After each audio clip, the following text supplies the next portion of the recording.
So social మీడియాలో మా main 2028 are 29 BJP అధికారంలోకి వస్తుంది తెలంగాణలోని నమ్మకం ఏమైనా అనిపిస్తున్నదా మీకు? నాకు నమ్మకం ఉంది. ఉందా?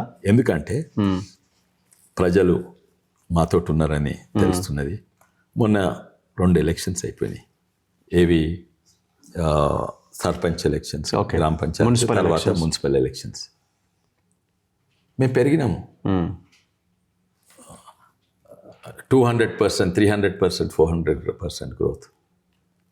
సో గ్రోత్ బాగున్నది, కానీ అది సరిపోదు మాకు. మాకు 10 ఇంతలు, 20 ఇంతలు, 30 ఇంతలు పెరిగే అవసరం ఉంది. ఎందుకంటే మేము చిన్న బేస్ నుంచి స్టార్ట్ అవుతున్నాం.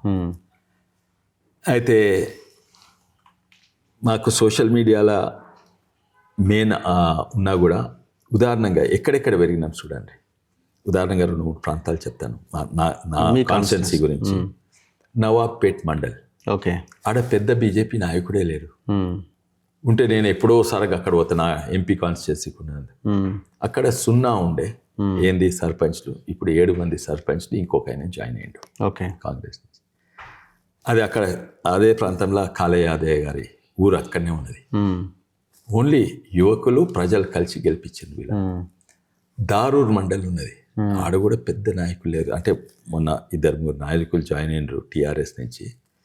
కానీ అక్కడ 0 ఉండే సర్పంచ్లు, ఇప్పుడు 12 సర్పంచ్లు గెలిచిండ్రు అక్కడ. ఓకే, అయితే ఇది ప్రజలలో ఉన్నట్టు ఏదో పెద్ద లీడర్ పోయి ఉపన్యాసాలు ఇచ్చి పైసలు ఇచ్చి ఇది చేసి చేయలేదు.